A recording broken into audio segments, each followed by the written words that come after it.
తెలుగు భాషలో బైబిల్ కేంద్రీకృత వనరులను అందించే ఆన్లైన్ ప్లాట్ఫామ్ సంస్కరణ. సంస్కరణ అనే ఈ ఆన్లైన్ ప్లాట్ఫామ్లో మీకు అనుదిన ధ్యానాలు, బైబిల్ సంబంధమైన వ్యాసాలు, ప్రసంగాలు లభిస్తాయి. ఈ సంస్కరణలో భాగంగా ఈరోజు అసలు సువార్త అంటే ఏమిటి అనే పాడ్కాస్ట్ మనం చేస్తున్నాం. ఈరోజు ఈ పాడ్కాస్ట్ నాతో కలిసి చేయడానికి ఇద్దరు బ్రదర్స్ కూడా ఉన్నారు. నేను డాక్టర్ శంకర్ బాబు, నేను వృత్తిరీత్యా వైద్యుణ్ణి మరియు హైదరాబాద్ తెలుగు బైబిల్ చర్చ్ స్థానిక సంఘ కాపరిగా పనిచేస్తున్నాను.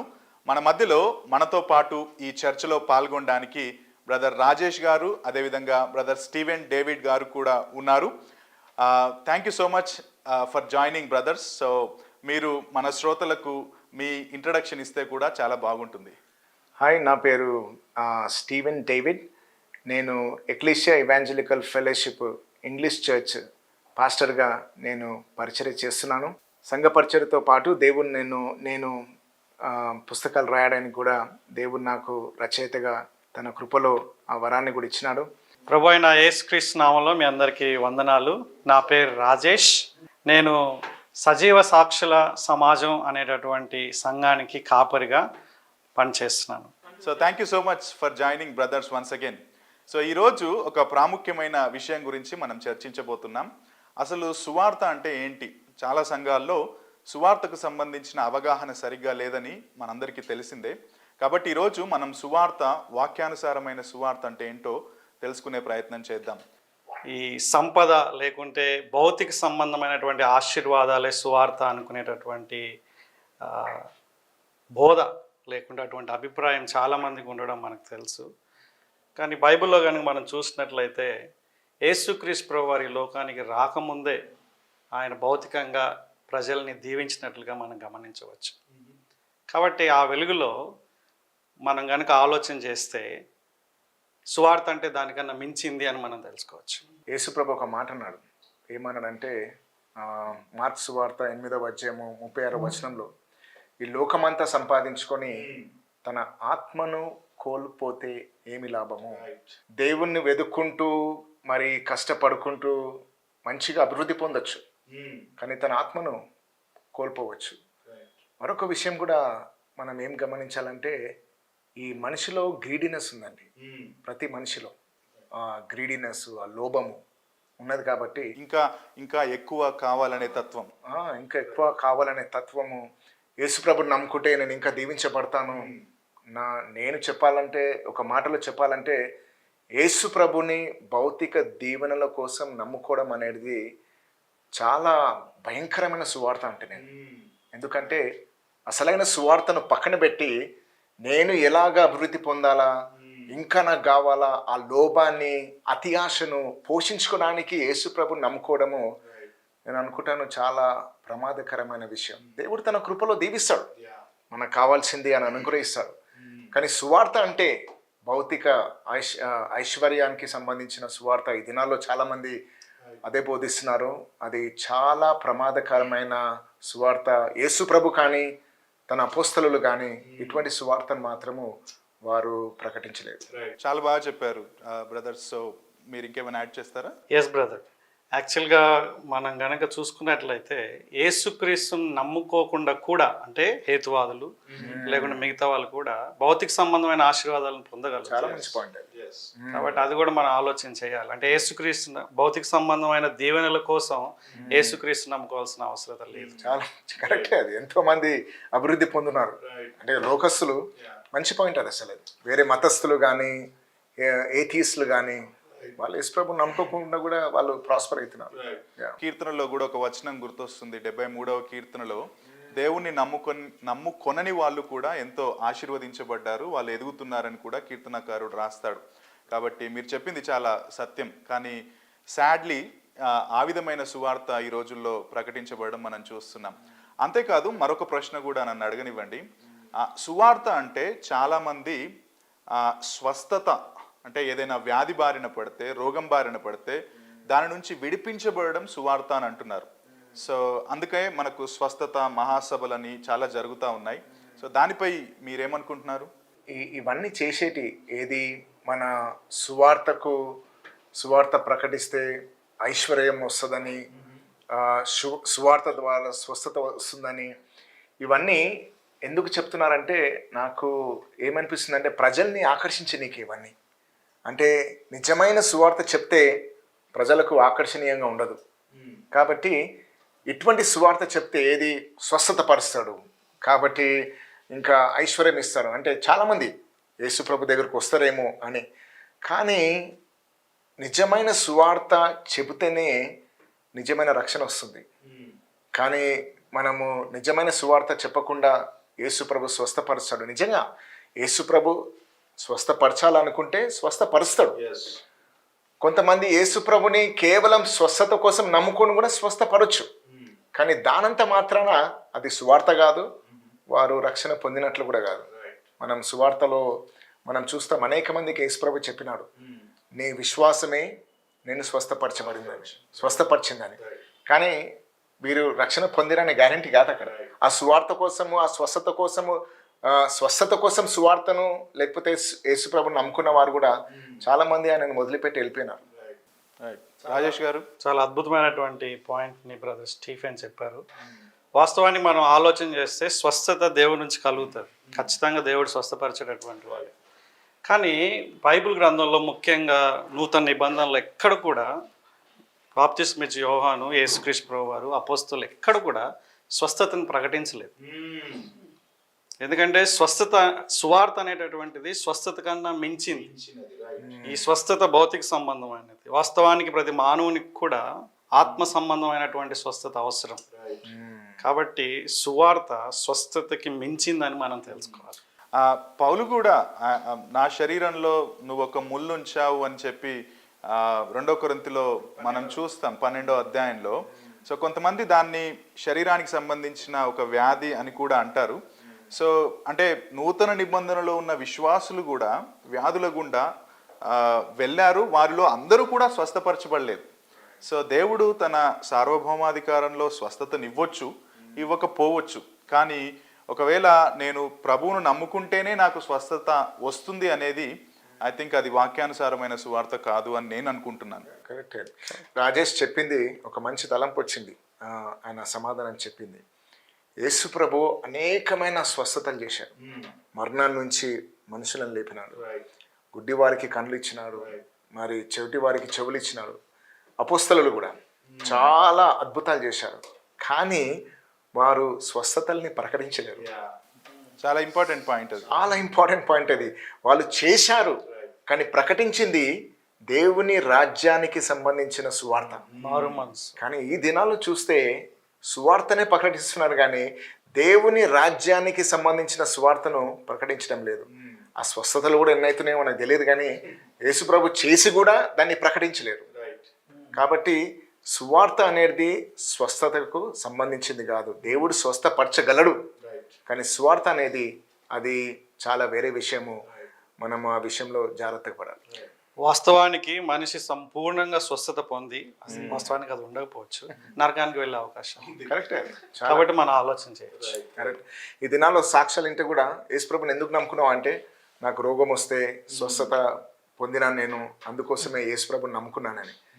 అంటే అది మంచిదే. యేసుప్రభు అంటే గాడ్ క్యాన్ హీల్ పీపుల్. యేసుప్రభు స్వస్థపడవచ్చు, కానీ స్వస్థపరచవచ్చు, కానీ అది సువార్త కాదు. దానికంటే ప్రాముఖ్యమైన విషయం ఉంది, అదే సువార్త అనేది మనం ఆలోచించాలి. Thank you so much brothers, చాలా ప్రాముఖ్యమైన విషయాలు చెప్తున్నారు. ఇంకో ప్రశ్న కూడా నేను అడగాలనుకుంటున్నాను. చాలామంది పాస్టర్ గారి దగ్గరికి వెళ్ళి నేను యేసు ప్రభును నమ్ముకోవాలనుకుంటున్నాను అనగానే పాస్టర్ గారు ఏమాత్రం కూడా పరీక్షించకుండా బ్యాప్టిజమ్స్ ఇచ్చేస్తున్నారు. సో ఆ బ్యాప్టిజమ్స్ తీసుకున్నాం కాబట్టి మేము సువార్తను నమ్మాము, రక్షించబడ్డాము అని కూడా చాలా సంఘాల్లో నేను వింటా ఉన్నాను. సో దాని గురించి మీరు కొన్ని విషయాలు షేర్ చేసుకుంటారా? చాలా చాలా ప్రాముఖ్యమైనటువంటి ప్రశ్న అడిగారు. కొంతమంది ఏమో రక్షణ పొంది కూడా బాప్తిజం తీసుకోవడానికి చాలా అంటే టైం తీసుకుంటున్నారు, కానీ ఎక్కువ మంది రక్షణ గురించి సరైన అవగాహన లేకుండా, సువార్త సత్యం తెలియకుండా ఈ పెళ్లి కోసమనో లేకుంటే ఇక వేరే ఇతర కారణాల వలన రైట్. దూర ప్రయాణాలకు వేరే యూనివర్సిటీలో బ్యాప్టిజం సర్టిఫికేట్ అడుగుతారు కాబట్టి బాప్టిజం అనేటటువంటిది తీసుకుంటున్నారు. కాబట్టి ఒక వ్యక్తి కేవలం బాప్తిస్మం తీసుకున్నంత మాత్రాన ఆ వ్యక్తి రక్షణ పొందినట్లు కాదు. అది సువార్త కాదు. సువార్త అనేటటువంటిది మనం తర్వాత తెలుసుకున్నప్పుడు అవి మనం ఆలోచన చేయొచ్చు. అయితే బాప్టిజం అనేది మనం ఏం తెలుసుకోవాలంటే సువార్తను నమ్ముకున్న తర్వాత, సువార్తను అర్థం చేసుకున్న తర్వాత దానికి అంతరంగంలో ఉన్న మార్పు గురించి చేసుకునే ప్రతిస్పందన. అంతేగాని బ్యాప్టిజం అంటే సువార్త కాదు. నేను ఎంతో మందిని కలుస్తుంటాను, యేసుప్రభుని నమ్ముకున్నావా, రక్షణ పొందినావా అంటే వారు చెప్తారు బ్యాప్టిజం తీసుకున్నాను నేను అంటే. బ్యాప్టిజం తీసుకున్నావు కరెక్టే, కానీ సువార్త అంటే ఏంటి అంటే వాళ్ళకి తెలియదు. సువార్త అంటే నాకు వివరించు. అసలు వాళ్ళు సువార్త అంటే వివరించలేరు. కానీ బ్యాప్టిజం తీసుకుంటేనే రక్షణ పొందినట్టు అనుకుంటారు. కానీ ఇదొక విషయం కూడా చాలా ఇంపార్టెంట్. ఏంటంటే బ్యాప్టిజం అనేది రక్షణ పొందడానికి కాదు, రక్షణ పొందినం కాబట్టి బ్యాప్టిజం తీసుకుంటాం. బ్యాప్టిజం అస్సలుకు ఎవరిని రక్షించదు. ఒకవేళ బ్యాప్టిజం రక్షించినట్లయితే ఎవడైనా బ్యాప్టిజం తీసుకోవచ్చు, నేను రక్షణ పొందిన అని చెప్పొచ్చు. కానీ సువార్త వలననే ఒక వ్యక్తి పాపి రక్షణ పొందుతాడు, కానీ బ్యాప్టిజం వలన కాదు. బ్యాప్టిజం కేవలం రక్షణ పొందిన తర్వాత తీసుకునే ప్రతిస్పందన అనేది మనం తెలుసుకోవాలి. బైబిల్లో కూడా మనం చూసినట్లయితే యేసుక్రీస్తు కాలంలో, ఆ తర్వాత అపోస్తల కాలంలో కూడా బాప్తిసం పొంది యేసుక్రీస్తుని నిజంగా పాటించకుండా వెళ్ళిపోయిన వాళ్ళు ఉన్నారు. యోహాను సువార్త 6వ అధ్యాయంలో, అలాగే అపోస్తల గారు 8వ అధ్యాయం, అండ్ దెన్ ఆ యొక్క గారడి సీమోన్ కూడా తప్పుడు ఉద్దేశంతో బాప్తిసం తీసుకుంటాడు. అంతరంగంలో జరిగిన రక్షణ కార్యానికి సూచనగా బయట మనం సంఘం ఎదుట తీసుకునేది బాప్తిజం.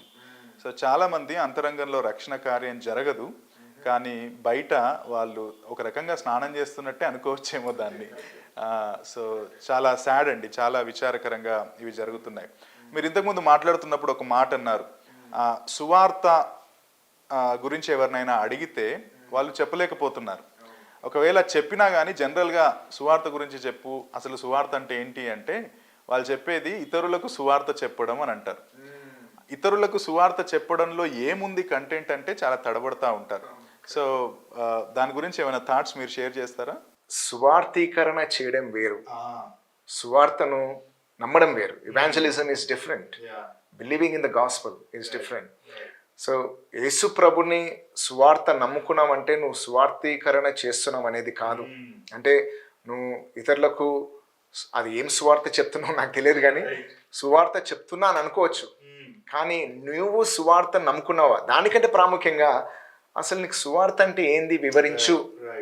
నేను చెప్తున్నాను కదండి, అసలు నాకు చాలా బాధ కలుగుతుంది. ఎంతో మందిని నేను కలుస్తాను, కొంతమంది కొన్నిసార్లు పాస్టర్లని అడుగుతాను నేను, సువార్త అంటే చెప్పండి అంటే సువార్త కిరణ గురించి చెప్తారు, వాళ్ళు ఇవాంజలిజం గురించి చెప్తారు. సువార్త అంటే అసలు సరైన అవగాహన లేదు అసలు. రైట్, చాలా విచారకరం. ఇంకొన్ని క్వశ్చన్స్ కూడా నేను అడుగుతాను మీరు అనుమతిస్తే. రైట్, చాలామంది ఆదివారం సంఘ కార్యక్రమానికి వెళ్ళడం, లేకపోతే ఏదో ప్రార్థనా కూటమికి వెళ్ళడం, లేకపోతే సంఘ కార్యక్రమాల్లో యాక్టివ్గా పార్టిసిపేట్ అవుతుంటే ఓకే మేము ఇవి చేస్తున్నాం కాబట్టి మాకు సువార్త అర్థమైంది, మేము రక్షించబడ్డామని అనుకుంటారు. సో అది ఎంతవరకు ఈ అవగాహన కరెక్ట్ అని మీరు అంటారు వాక్యానుసారంగా? చాలా చాలా మంచి ప్రశ్న. ఎందుకంటే ఇంకొక రకంగా మీ ప్రశ్న ఏంటంటే మంచి పనుల వలన, ఎందుకంటే ఆ మంచి పనుల్లో మతపరమైనటువంటి ఉన్నాయి, రైట్, సామాజిక పరమైనవి, నైతిక పరమైనవి. సో ఎక్స్క్లూజివ్గా ఈ యొక్క మతపరమైనవి కూడా మనం ఆలోచన చేస్తే బైబిల్లో చాలా క్లియర్గా మీ నీతి క్రియలు మురికి గుడ్డల వల్లే ఉన్నాయి అంటున్నారు. కాబట్టి మనిషి మోరల్ కమాండ్స్ ఒబే చేయడం వలన అది సువార్త అనుకుంటే, లేకుంటే అలా రక్షణ పొందుతాం అనుకుంటే వాళ్ళు చాలా పొరపడుతున్నారని మనం అర్థం చేసుకోవాలి. ఇన్ఫ్యాక్ట్ పిల్లలకు కూడా అదే నేర్పిస్తున్నారు.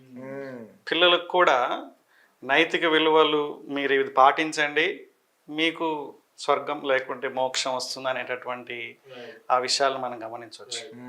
రాజేష్ చెప్పింది చాలా మంచి జవాబు. ఇంకా దాని గురించి చెప్పాలంటే ఒక విషయం మనం ఏం తెలుసుకోవాలంటే, ఒక వ్యక్తి సంఘానికి వెళ్ళి కూడా నరకానికి వెళ్ళొచ్చు. ప్రార్థన చేసి కూడా పాపంలో నాశనం కావచ్చు. లేఖనాన్ని ఆది కాండము నుండి ప్రకటన గ్రంథం వరకు చదివి కూడా మనిషి దేవుడి నుంచి నిత్యంగా దూరంగా వెళ్ళిపోవచ్చు. ఎందుకంటే సువార్త పట్ల విశ్వాసం లేకుండా, రక్షణ అవగాహన లేకుండా, అంటే ఈ సంఘానికి వెళ్ళడము, ప్రార్థన చేయడము, లేఖనాలని చదవడము, అలాగనే పరిచర్య కూడా చేయడం, ఇవన్నీ ఏంటంటే రక్షణ పొందిన తర్వాత చేసే పనులు, దైవికమైన భక్తి క్రియలు ఇవి. దీని ద్వారా ఇంకా మనం దేవునిలో ఎదుగుతాం. కానీ దీని ద్వారా మనం రక్షణ పొందుతాము అంటే అది చాలా భయంకరమైన సువార్త. ఎందుకంటే మంచి క్రియల ద్వారా, మత సంబంధమైన కార్యక్రమాల ద్వారా నేను రక్షణ పొందుతాము అని అనుకుంటున్నాం. అలాగైతే మరి యేసు ప్రభు ఎందుకు వచ్చిండు? మరి ఆయన పాపుల రక్షకుడు ఎలా అవుతాడు? మీ యొక్క భక్తి కార్యాలే మీ రక్షణ కారణమవుతుంది, కానీ అప్పుడు యేసు ప్రభు కాడు అక్కడ. అవసరం లేదు, ఆయన రావాల్సిన అవసరం కూడా లేదు. గలతీ 2లో కూడా అదే మాట ఉంటుంది, నీతి ధర్మశాస్త్రం వలన అయితే ఆ ప్రకారం క్రీస్తు చనిపోవట నిష్ప్రయోజనం. సరే, ఇప్పటి వరకు మనం సువార్త అంటే ఏది కాదు అన్న విషయాలు చూసాం.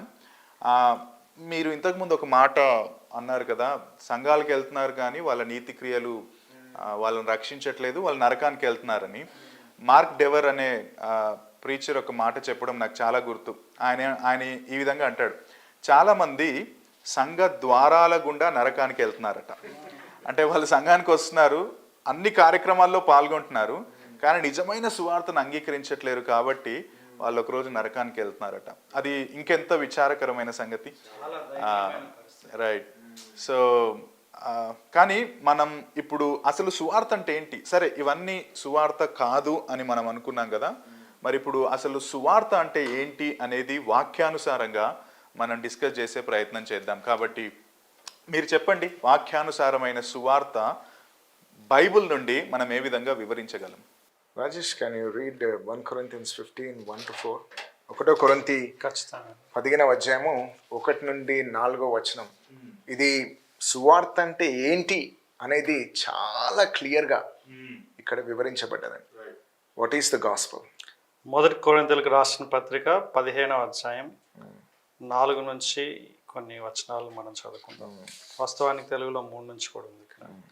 లేఖనముల ప్రకారం క్రీస్తు మన పాపముల నిమిత్తం మృతి పొందెను, సమాధి చేయబడెను, లేఖనముల ప్రకారం 3వ దినమున లేపబడెను. సువార్త అంటే ఏంది? ఇక్కడ చాలా క్లియర్గా ఉందండి. లేఖనానుసారంగా క్రీస్తు మన పాపాల గురించి, మన పాపాల కొరకు మరణించెను. మన అభివృద్ధి కొరకు కాదు, మన స్వస్థత కొరకు కాదు, మరి మన ఒక శారీరక మంచి సుఖాల కొరకు కాదు. ఇక్కడ చాలా క్లియర్గా ఉంది ఏంటంటే యేసు ప్రభు మరణించింది మన పాపాల గురించి. పాపం ప్రాముఖ్యమైన విషయం. ఇంకో మాటలో చెప్పాలంటే పాపాన్ని పక్కన పెడితే సువార్త లేదండి. పాపాన్ని పక్కన పెడితే యేసు ప్రభు ఒక మరణం వ్యర్థం. ఇంకో మాటలో చెప్పాలంటే సువార్త అసలు స్వస్థపరచడానికి యేసు ప్రభు చనిపోయే అవసరం లేదు. మనల్ని అభివృద్ధి పరచడానికి యేసు ప్రభు చనిపోయే అవసరం లేదు. ఈ యొక్క శారీరక సుఖాల కోసము, మన శారీరక సమస్యలు తీర్చడానికి యేసు ప్రభు మరణించాల్సిన అవసరమే లేదు. అది మామూలు కూడా యేసు ప్రభు స్వస్థపరచచ్చు, దీవించవచ్చు. ఆయన మరణానికి చాలా ప్రాముఖ్యమైన కారణం ఉంది, అది మన పాపం. ఆయన జీవించినప్పుడు కూడా చాలా స్వస్థతలు చేశాడు. సో నిజంగా మీరు అన్నట్టు ఆయన చనిపోవాల్సిన అవసరం ఏముంది? జీవిస్తూనే అందరినీ స్వస్థపరిచేయచ్చు కదా. రైట్, చాలా మంచి పాయింట్ చెప్పారు. చాలా చాలా ప్రాముఖ్యమైన విషయం ఇది. ఆయన దైవ మానవుడుగా కాకుండానే మనం పాత నిబంధన నుంచి కనుక గమనిస్తే చాలా మందిని అనేకమైన అద్భుతాలు చేసినట్లుగా మనం చూస్తాం. ఇన్ఫ్యాక్ట్ ఆయన మానవుడిగా జన్మించే ముందు కూడా దూత చెప్పినటువంటి మాటలు చాలా చాలా ఆశ్చర్యమైన మాటలు. ఆయనకి యేసు అని పేరు పెడతారు. ఎందుకు? తన ప్రజలను వారి పాపముల నుండి ఆయనే రక్షించను. కాబట్టి పాపం నుంచి రక్షణ అనేటటువంటిది సువార్తలో చాలా కీలకమైనది. ముఖ్యంగా అది లేఖనాల ప్రకారంగా, అంటే దేవుడు ముందుగానే ఈ విషయం గురించి ప్రణాళిక వేసి చేసినటువంటిది. ఇది ఏదేదో సడన్గా యాదృచ్ఛికంగా పొరపాటున జరిగినటువంటి సంఘటన కాదు. సో అది మనం తెలుసుకోవాలి. మరొక విషయం ఏంటంటే పాత నిబంధనలు కూడా రక్తాన్ని చిందించినారు, పశువులని బలియాగంగా అర్పించి. పాత నిబంధనలు కూడా ధర్మశాస్త్రం అనుసారంగా స్వస్థత కోసమో లేక అభివృద్ధి కోసమో పశువుల ఒక రక్తాన్ని చిందించలేరు అక్కడ. అది చాలా ప్రాముఖ్యమైన విషయం పాత నిబంధనలో. అది కూడా యేసు ప్రభు వచ్చింది కూడా ఆ ఒక పాత నిబంధనలో పదే పదే అర్పిస్తున్న త్యాగాన్ని ఒకేసారి ఆయన శరీరం ద్వారా ఆయన పాప పరిహారాన్ని చెల్లించాడు.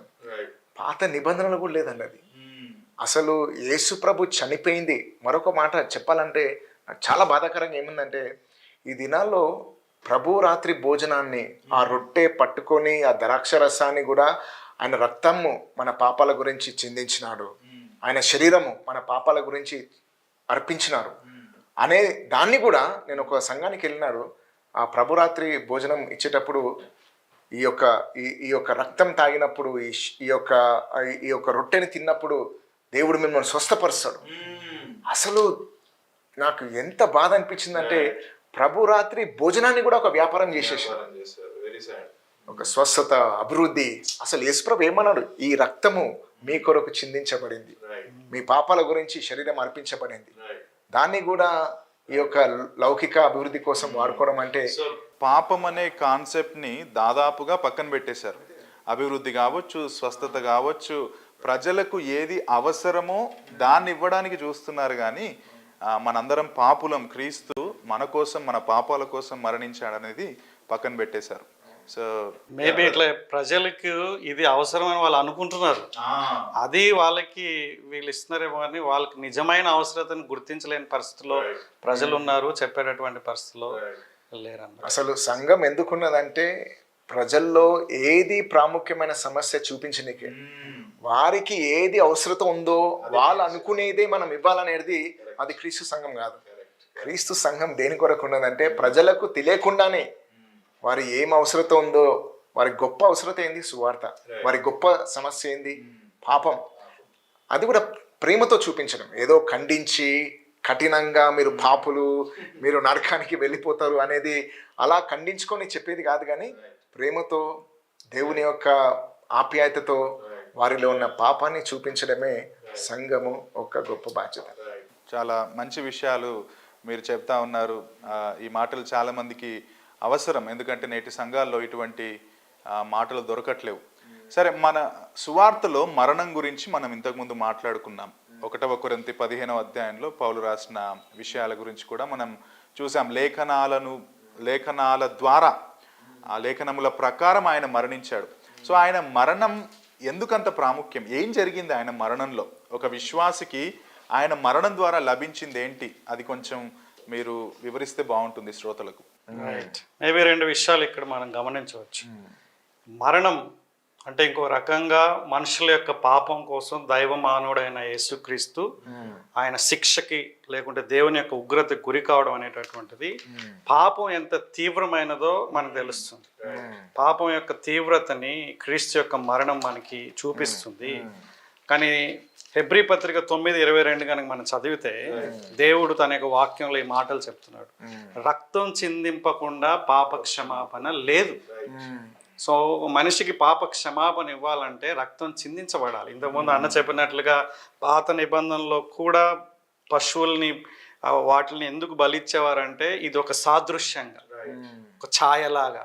సో అందుకే భక్తుడు ఏం చెప్తాడు, ఎబ్రీ భక్తుడు, పాత నిబంధనలోని పశువుల యొక్క రక్తం పాపంలని కప్పివేస్తున్నారు. సో ఆ రక్తం చిందించబడడం చాలా ప్రాముఖ్యం. మరొక విషయం కూడా ఏంటంటే దేవుని వాక్యం చెప్తుంది, పాపం వలన వచ్చే జీతం మరణం. ఒకవేళ పాపం వలన వచ్చే జీతం మరణమైనట్లయితే ఆ పాపానికి వెల చెల్లించాల్సింది కూడా మరణమే. ఇద్దరు ఎవరొకరు మరణించాలా. పాపి అయినా పాపం చేసినందుకు మరణించాలా. ఆ పాపిని ఆ ఒక్క నిత్య మరణం నుంచి రక్షించడానికి యేసు ప్రభు పవిత్రుడైన, పాపము ఎరగని పరిశుద్ధుడైన ఆ యేసు ప్రభు ఆయన మరణించాల. కాబట్టి కొన్నిసార్లు ఎవరైతే అంటారో నేను యేసుప్రభుని నమ్ముకోవడం నాకు ఇష్టం లేదు అన్నప్పుడు మరి నువ్వే మరణించాలా మరి నిత్యమైన మరణం అది. కానీ ఆ మరణం నుంచి రక్షించడానికి యేసుప్రభు మరణించారు. ఎందుకంటే పాపం ఎంత ఘోరమైనదంటే దానికి మరణం అనేది అల్టిమేట్ పెనాల్టీ అన్నమాట.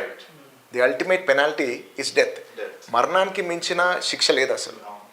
అది కూడా నిత్యమైన మరణం, ఇది నిత్యమైన శిక్ష. ఇది నరకంలో నిత్యమైన శిక్షను పొందడం అంటే ఒకవేళ అంత ఘోరమైనది పాపమైనట్లయితే కేవలం మరణం మాత్రమే.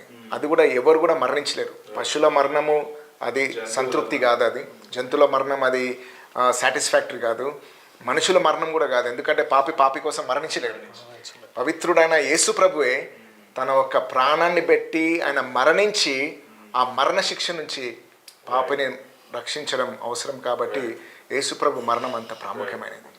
సో పాపులు వాళ్ళు చేసిన పాపాన్ని బట్టి నిత్య మరణానికి వాళ్ళు పాత్రులుగా ఉన్నారు. ఇప్పుడు వారిని ఆ నిత్య మరణం నుండి తప్పించడానికి వారికి బదులుగా యేసుక్రీస్తు ప్రభు మరణించాడు. ఆ విషయాన్నే మనం మాట్లాడుతున్నాం. సో యేసుక్రీస్తులో మనకు లభించింది ఏంటంటే మన ఉగ్రతను లేకపోతే మన మరణాన్ని ఆయన తీసుకొని ఆయన నీతిని మనకు ఆయన ఆపాదించడం. సో అది కేవలం మీరు అన్నట్టుగా పాపము లేనివాడే చేయగలడు, పాపం ఉన్నవాడు అది చేయలేడు. సో ఆ గొప్ప ధన్యతను బట్టి ఆ సువార్తను బట్టి మనం ఇంకా ఎంతో దేవుణ్ణి స్తుతించాలి. ఇంకొక విషయాన్ని కూడా అడగనివ్వండి. చాలామంది యేసుక్రీస్తు మరణాన్ని చూపిస్తూ ఆయన మీకోసం మరణించాడు, అందులో ఆయన ప్రేమ ప్రకటించబడ్డది అని అంటారు. సో సిలువ మీద దేవుని ప్రేమను ఎట్లా వివరించగలం మనం? చాలా చాలా మంచి ప్రశ్న అది. మనము రోమిల్ రాసిన పత్రిక 5వ అధ్యాయము 6వ వచనం చూసినట్లయితే యేసు ప్రభు మరణించడం అనేది చాలా ప్రాముఖ్యమైన విషయమే. కానీ ఆయన ప్రేమను ఎలా చూస్తాం అనేది ఎప్పుడు అర్థమవుతుందంటే ఎటువంటి వారి కోసం ఆయన మరణించినాడు. For what kind of people that Christ died on the cross. అది మనం ఇక్కడ క్లియర్గా చూస్తాం. మనం 5వ అధ్యాయము 6వ వచనం నుండి చూసినట్టు అయితే 7వ వచనం నుంచి చూసినట్లయితే నీతిమంతుని కొరకు సహితము ఒకడు చనిపోవుట అరుదు. నీతిమంతుల కొరకు చనిపోవుట అది చాలా అరుదు. అది మంచి వాని కొరకు ఎవడైనా ఒకవేళ చనిపోవచ్చు. మంచి వాని కోసం ఎవరైనా చనిపోవచ్చు. అయితే దేవుడు మన ఎడల తన ప్రేమను వెల్లడపరచుచున్నాడు. ఎలాగా వెల్లడపరచుచున్నాడు? ఎట్లనగా మనం ఇంకనూ పాపులమై ఉండగానే క్రీస్తు మన కొరకు చనిపోయాను. అసలు యేసు ప్రభు యొక్క గొప్ప త్యాగం కానీ మరణం కానీ మనకు అర్థం కావాలంటే మన పాపం ఎంత ఘోరమైనదో మనం తెలుసుకోవాలి. పాపాన్ని మనము హెచ్చించని కాదు, మనం పాపంను చూపించడం. దేవుని యొక్క ప్రేమ ఎంత గొప్పది. ఎందుకంటే మనం చేసిన పాపము ఎంత ఘోరమైనది, భయంకరమైనది. ఏంటంటే దేవుని యొక్క ఉగ్రత మనల్ని సర్వనాశనం చేయాలి. కానీ దేవుడు తన ప్రేమను వెల్లడపరుచుచున్నాడు. ఎప్పుడు నువ్వు మంచోడు అయిన తర్వాత, నీతిమంతు అయిన తర్వాత యేసు ప్రభు చనిపోవడం కాదు. నువ్వు పాపిగా ఉన్నప్పుడే, పాపిగా ఉండగానే దేవుడు మనల్ని ప్రేమించి యేసు ప్రభు మన పాపాల గురించి మరణించినాడు. అది ఎంత గొప్ప ప్రేమ చూపిస్తుందో మనకు. చాలా మంచి విషయాలు మీరు చెబుతూ ఉన్నారు. మరొక ప్రశ్న కూడా నేను అడగాలనుకుంటున్నాను. యేసుక్రీస్తు చనిపోయినప్పుడు ఆయన ప్రేమ మనకు వెల్లడి చేయబడింది అని మనం మాట్లాడుతున్నాం. అయితే కేవలం ఆ ప్రేమను మాత్రమే మనం సిలువలో చూస్తామా, లేకపోతే ఇంకా సిలువ ద్వారా మనకు లభిస్తున్న విషయం ఏదైనా ఉందా? చాలా చాలా ప్రాముఖ్యమైనటువంటి ప్రశ్నను అడిగారు బ్రదర్. సిలువ అనేటటువంటి దాంట్లో జనరల్గా మనందరం కూడా ఎక్కువగా చూసేటటువంటి దేవుని యొక్క ప్రేమ, విచ్ ఇస్ అబ్సల్యూట్లీ రైట్. ఇంకొక 2 విషయాలు కూడా ఉన్నాయి అక్కడ. ఇంకో విషయం ఏం చూడొచ్చు అంటే పాపం యొక్క తీవ్రతను కూడా అక్కడ చూస్తాం. అది ఎందుకు ఆ విధంగా వచ్చింది అనడానికి 3వ విషయం చాలా ఇంపార్టెంట్. దేవుని యొక్క లక్షణాలను కనుక మనం అర్థం చేసుకుంటే, దేవుడు ప్రేమమయుడు. ఆ ప్రేమలో నీతి ఉంది, న్యాయం ఉంది. పరిశుద్ధత ఉంది, అన్యాయం లేదు ప్రేమలో. కాబట్టి ఆ ప్రేమ మనిషికి ఆపాదించబడాలంటే న్యాయం కూడా జరగాలి. న్యాయం అలాగే ప్రేమ సమపాలలో జరగాల్సినటువంటి అవసరం ఉంది. కాబట్టి సిలువలో మనం దేవుని ప్రేమతో పాటు దేవుని యొక్క న్యాయాన్ని లేక నీతిని, పరిశుద్ధతని ఒకేసారి మనం చూడగలం. అక్కడ పాపానికి శిక్ష పడడం మనం గమనించవచ్చు. ఈ విషయాన్ని రోమాపత్రిక 3వ అధ్యాయం 23 నుంచి మనం కనుక గమనిస్తే కొన్ని విషయాలు మనం గమనించవచ్చు. ఏ భేదమును లేదు, అందరినూ పాపం చేసి దేవుడు అనుగ్రహించి మహిమను పొందలేకపోవచ్చున్నారు. కాబట్టి అని కొంత వివరణ ఇస్తూ 25వ వచనంలో మనం చూస్తే, పూర్వం చేయబడిన పాపములను దేవుడు తన ఓర్యం వలన ఉపేక్షించినందున ఆయన తన నీతిని కనపరచవలనని క్రీస్తు యేసు రక్తమునందలి విశ్వాసము ద్వారా ఆయనను, అంటే క్రీస్తును కరుణాధారముగా, కరుణకు ఆధారముగా బయలుపరచను. సో దేవుని యొక్క నీతి కనపరచబడాలి అక్కడ, రైట్? ఆ నీతి జరగాలంటే ఆ పాపానికి శిక్ష విధించబడాలి. ఆ శిక్ష క్రీస్తు పైన ఆపాదించబడాలి. వెరీ గుడ్, చాలా మంచి విషయం. స్టీఫెన్ గారు, మీరు ఏమైనా యాడ్ చేస్తారా? మరొక విషయం కూడా మనం ఏం తెలుసుకోవాలంటే, దేవుని ప్రేమ, కృప, కనికరము ఖచ్చితంగా మనం సిలువలో చూస్తాము. కానీ మరొక విషయం మనం ఏం తెలుసుకోవాలంటే, ఉట్టి ప్రేమ అయినట్లయితే యేసుప్రభు చనిపోయే అవసరం లేదు. ఆయన ప్రేమ ద్వారా నీ పాపాలు క్షమిస్తున్నా అని కూడా చెప్పొచ్చు. దానికి చనిపోయే అవసరం లేదు. ఎందుకు చనిపోయిందంటే, దేవుడు పరిశుద్ధుడు కాబట్టి, నీతిమంతుడు కాబట్టి, ఆయన యొక్క నీతి తృప్తిపరచబడాలి.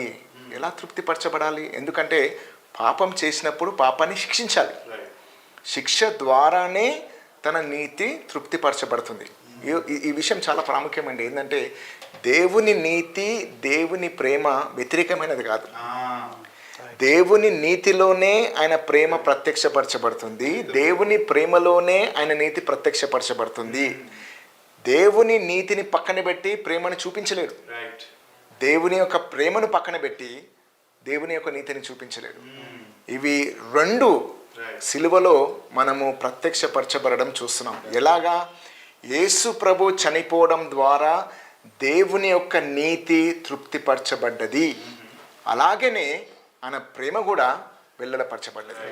ఇది నేను ఇంతకుముందే చదివినాను. 8వ వచనం, మనం పాపులంగా ఉండగానే క్రీస్తు మన కొరకు చనిపోయినాం అనేది చూస్తున్నాం. కానీ 9వ వచనం చదవాల. 9వ వచనంలో ఏమున్నదంటే, కాబట్టి ఆయన రక్తము వలన ఇప్పుడు నీతిమంతులముగా తీర్చబడి మరింత నిశ్చయముగా ఆయన ద్వారా ఉగ్రత నుండి రక్షింపబడుదుము. ఆయన ద్వారా, క్రీస్తు ద్వారా ఉగ్రత నుండి రక్షింపబడుదుము. ఎవరి ఉగ్రత ఇది? దేవుని ఉగ్రత. అంటే 8వ వచనమేమో ఆయన ప్రేమను వెల్లడపరచబడ్డాడు. అలాగేనే ఆయన ఉగ్రత కూడా తృప్తిపరచబడ్డది. ఎందుకంటే దేవుడు పరిశుద్ధుడు, పాపం పట్ల ఉగ్రత కలిగి ఉన్నాడు. పాపాన్ని శిక్షించాలనే తన నీతి యొక్క కార్యం అది. కాబట్టి యేసు ప్రభు చనిపోవడం ద్వారా ఆయన ఉగ్రత చల్లార్చబడ్డది. ఎప్పుడైతే యేసు ప్రభు అన్నాడో, నీ చిత్తమైతే ఈ గిన్నెను తీసివేసే తండ్రి, కానీ నీ చిత్తం జరుగును గాక, నా చిత్తం. అంటే ఏ గిన్నె అది? దేవుని యొక్క ఉగ్రత. ఆయన మింగినాడు. ఆయన దేవుని యొక్క ఉగ్రతలో దహించబడ్డాడు. ఆయన దేవుని యొక్క నీతిని సంతృప్తిపరిచాడు. కాబట్టి మనము కేవలము సిలువలో ప్రేమను మాత్రమే కాదు, కేవలం మనం ప్రేమను మాత్రమే చూసినట్లయితే మనకి ఇంకా సువార్త అర్థం కాలేదు. దేవుని నీతి కూడా అక్కడ ప్రత్యక్షపరచబడ్డది. దేవుని నీతి తృప్తిపరచబడ్డది. దాంతోపాటు ప్రేమను కూడా ఆయన వెల్లడపరిచాడు. మరొక విషయం మనం ఏం తెలుసుకోవాలంటే, నీతిని నిర్లక్షించి దేవుడు ప్రేమను చూపించలేడు. నీతిని తృప్తిపరిచే దేవుడు తన ప్రేమను చూపించగలడు. కాబట్టి పాపాన్ని యేసు ప్రభులో శిక్షించి ఆయన నీతిని తృప్తిపరిచి తన ప్రేమను చూపించినాడు. ఎంత గొప్ప సత్యము ఈ సువార్త. చాలా సంఘాల్లో ఈదర్ ప్రేమను ఎక్కువగా ఎంఫసైజ్ చేస్తారు, లేకపోతే దేవుడు కఠినాత్ముడని ఆన్ ది అదర్ సైడ్ అదే ఎంఫసైజ్ చేస్తారు. కానీ సిలువలో ఆ రెండు మీరు చెప్పినట్టుగా దేవుని ఉగ్రత మరియు ప్రేమ కలగలిపి ఉందనేది ఎంత గొప్ప సత్యం అది. సో అటువంటి సువార్త బైబిల్ చెప్తుందని చాలా సంఘాలు నిర్లక్ష్యం చేస్తున్నాయి. చాలా ప్రాముఖ్యమైన విషయాలు మీరు చెప్తున్నారు. మరొక ప్రశ్న కూడా నన్ను అడగనివ్వని, యేసుక్రీస్తు మన కోసం వచ్చాడు, మన పాపాల కోసం వచ్చాడు, మరణించాడు అన్నది మనం ఇప్పటి వరకు చూసుకున్నాం. కానీ ఆయన చనిపోయాడు, ఆ తర్వాత తిరిగి లేచాడు అని కూడా బైబిల్లో ఉంది. సో ఇది సువార్తకు ఏ విధంగా మనం జోడించవచ్చు, ఏ విధంగా ఆయన మరణం గెలిచి పునరుత్థానుడై రావడాన్ని మనం ఏ విధంగా సువార్తలో అర్థం చేసుకోవచ్చు, అది కూడా మీరు వివరిస్తే బాగుంటుంది. క్రీస్తు యొక్క మరణం అలాగే పునరుత్థానం గురించి బైబిల్ చెప్తుంది. ఒకవేళ కేవలం క్రీస్తు పాపాల గురించి చనిపోయి తిరిగి లేయకపోతే చాలా విషయాలు అక్కడ మనం ఆలోచన చేయాల్సిన అవసరం ఉంది. మొట్టమొదటిగా ఆయన దైవ మానవుడిగా వచ్చాడు. దేవుడు మానవుడిగా వచ్చినటువంటి పరిస్థితి, దైవ మానవుడిగా ఆయన శ్రమ పొందాడు. ఇంతకుముందు మనం చూసుకున్న విషయాలు ఎంతో ఆ యొక్క సిలువని సహించి ఆయన మరణం పొందాడు. కానీ ఆయన తిరిగి లేచాడు. ఒకానొక రీజన్ ఏంటంటే ఆయన దేవుడు, రైట్? ఆయన కేవలం ఆ విధంగానే మరణించి ఉండుంటే దేవుడు కాకపోయేవాడు. అండ్ మానవులందరి యొక్క పాపంకి పరిష్కారం దేవుడే ఇవ్వగలరు, ఒక మానవుడు ఇంకో మానవుడికి ఇవ్వలేడు.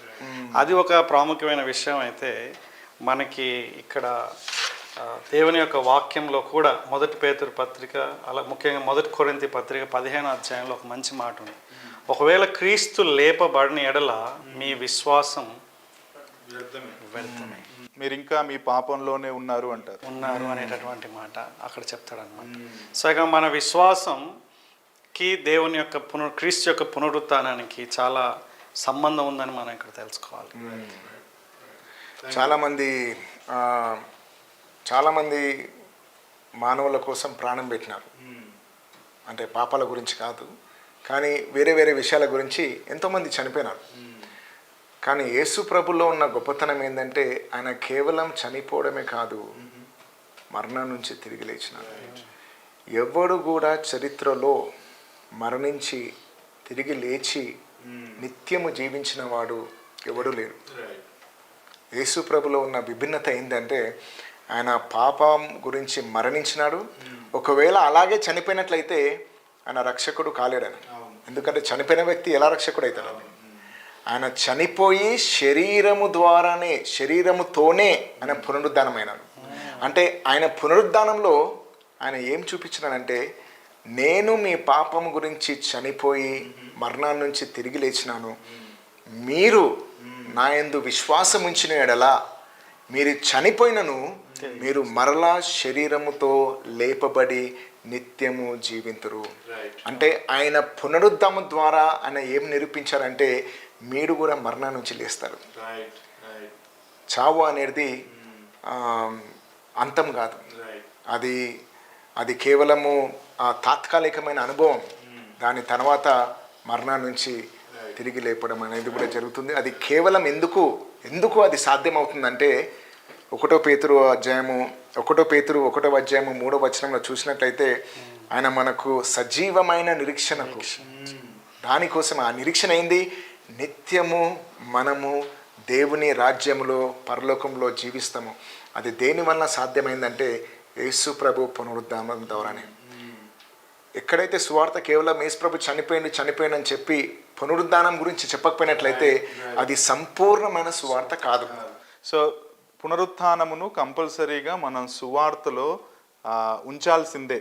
సువార్తకు వేరుగా మనం పునరుత్థానాన్ని తీసేయలేం. ఎందుకంటే చాలామంది ఆయన నీకోసం ఈ లోకానికి వచ్చాడు, లేకపోతే నీకోసం మరణించాడు అని అక్కడే ఆగిపోతారు. కానీ మీరు చెప్తున్నట్టుగా అది పునరుత్థానము కూడా మన రక్షణకు, లేకపోతే సువార్తలోని సత్యానికి చాలా దగ్గరగా ఉందనేది మనం బైబిల్లో చూస్తాం. ఈ యొక్క సువార్త పాయింట్ ఆఫ్ వ్యూలో ఇంకొక ప్రాముఖ్యమైన అప్లికేషన్ మనం చూడొచ్చు. అపోస్తల కార్యం 17వ అధ్యాయంలో పౌలు అక్కడ ఉన్నటువంటి వారికి సువార్త ప్రకటించిన తర్వాత 17:31 ఈ మాట అంటున్నాడు. చాలా చాలా ప్రాముఖ్యమైనటువంటి విషయం. ముఖ్యంగా 30 నుంచి 31 చదివితే ఆ యొక్క కాంటెక్స్ట్ మనకు అర్థమవుతుంది. ఆ అజ్ఞాన కాలంలోను దేవుడు చూచి చూడనట్లుగా ఉండెను, ఇప్పుడైతే అంతటను అందరును మారు మనసు పొందవలనని మనుషులకు ఆజ్ఞాపించుచున్నాడు. ఎందుకనగా రీజన్, తాను నియమించిన మనుషుని చేత యేసుక్రీస్తు ప్రభువారు నీతిని అనుసరించి భూలోకమునకు తీర్పు తీర్చబోయేది ఒక దినమును నిర్ణయించి ఉన్నాడు. మృతులలో నుండి ఆయనను లేపినందున దీన్ని నమ్ముటకు అందరికీ ఆధారము కలుగజేసి ఉన్నాడు. అంటే ఈ పునరుత్థానం అనేటటువంటి దాని వలన ఒక రోజున దేవుడు మనుషులందరికీ కూడా తీర్పు తీర్చబోతున్నాడు. ఆయన ఇంతకుముందు అన్న చెప్పినట్లుగా 1 పేతురు పత్రిక ప్రకారంగా ఆయన నమ్ముకున్న వాళ్ళకి సజీవమైన నిరీక్షణ, శుభప్రదమైన నిరీక్షణ, మన శరీరం పునరుత్థానం చెందుతుంది, మనం ఆయనతో యుగాలు ఉండబోతున్నాం. కానీ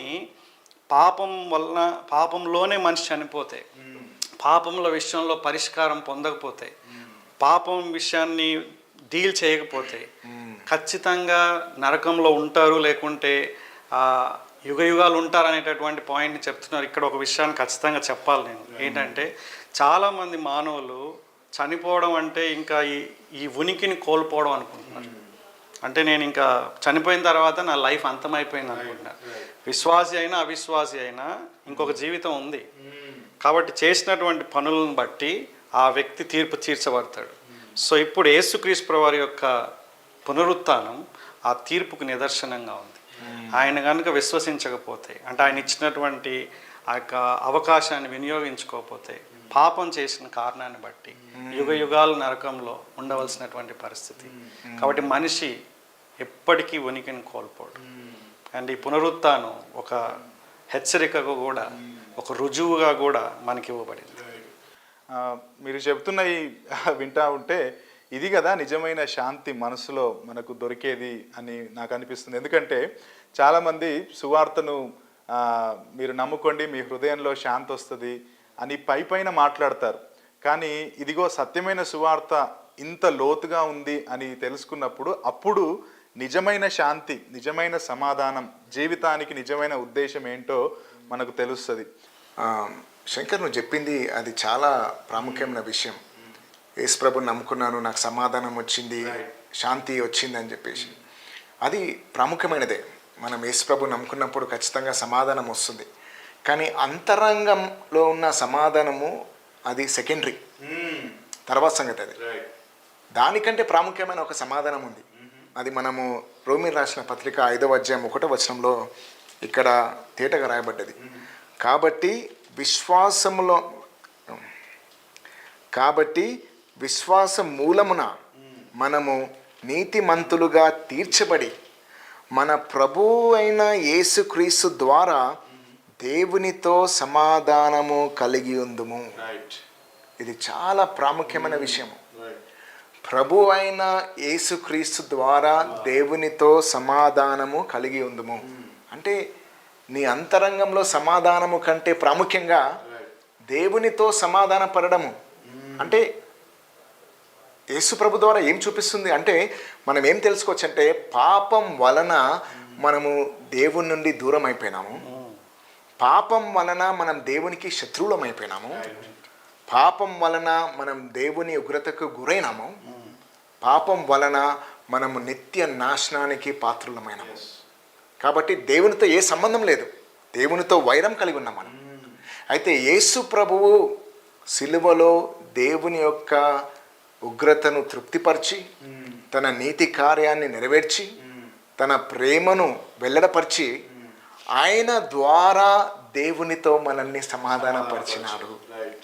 ఈ సమాధానం చాలా ప్రాముఖ్యమండి. The gospel is the gospel of peace. But what kind of peace? Essentially ప్రాముఖ్యంగా అది అంతరంగంలో ఉన్న సమాధానం కాదు, అది వస్తుంది, అది రెండవది ఆటోమేటిక్ వస్తుంది. అది ఎప్పుడైతే దేవునితో సమాధాన పడతామో మన అంతరంగంలో కూడా సమాధానం వస్తుంది. కానీ దానికంటే ప్రాముఖ్యంగా దేవునితో మనం సమాధానపరచబడాలి. అది ఎంతో నిర్లక్ష్యపరచబడిందండి ఈ దినాల్లో. దేవునితో సమాధానం కంటే ఎక్కువగా నీ అంతరంగంలో సమాధానం గురించి యేసు ప్రభువుని నమ్ముకో, నీకు నెమ్మది వస్తుంది, శాంతి వస్తుంది, సమాధానం వస్తుంది. కానీ తర్వాత సంగతి, నువ్వు దేవునితో సమాధాన పడు, నీ పాపాన్ని ఒప్పుకో, నువ్వు పశ్చాత్తాపం పొందు, యేసు ప్రభు నీ పాపాల గురించి చేసే శిలువ కార్యాన్ని ధ్యానించి ఆయనని విశ్వసించి నువ్వు దేవునితో సమాధానం పడిన తర్వాతనే నీ అంతరంగంలో గొప్ప సమాధానం వస్తుంది. So thank you so much for joining. ఈరోజు ఈ చర్చలో పాల్గొనడానికి మీరిద్దరూ వచ్చినందుకు thank you so much. So శ్రోతలు ఎవరైనా ఈ మాటలు వింటుంటే దయచేసి గమనించండి, యేసుక్రీస్తు ప్రభువు మనకు మెటీరియల్ బ్లెస్సింగ్స్ ఇవ్వడానికి ప్రాథమికంగా రాలేదు, మనకు స్వస్థతనివ్వడానికి ప్రాథమికంగా రాలేదు.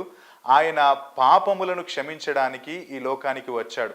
మీరింకా యేసుక్రీస్తు ప్రభువును మీ పాప క్షమాపణ నిమిత్తం అంగీకరించకపోతే దయచేసి ఈ రోజైనా మీరు యేసుక్రీస్తు ప్రభు దగ్గరికి వెళ్ళి మీ పాపాలు ఒప్పుకోండి. ఆయన క్షమించడానికి సిద్ధంగా ఉన్నాడు. నిజమైన సువార్తను మీరు అంగీకరించి ఆయన పిల్లలుగా ఉండడానికి దేవుడు మిమ్మల్ని పురికొల్పునుగాక. Thank you so much. God bless you all.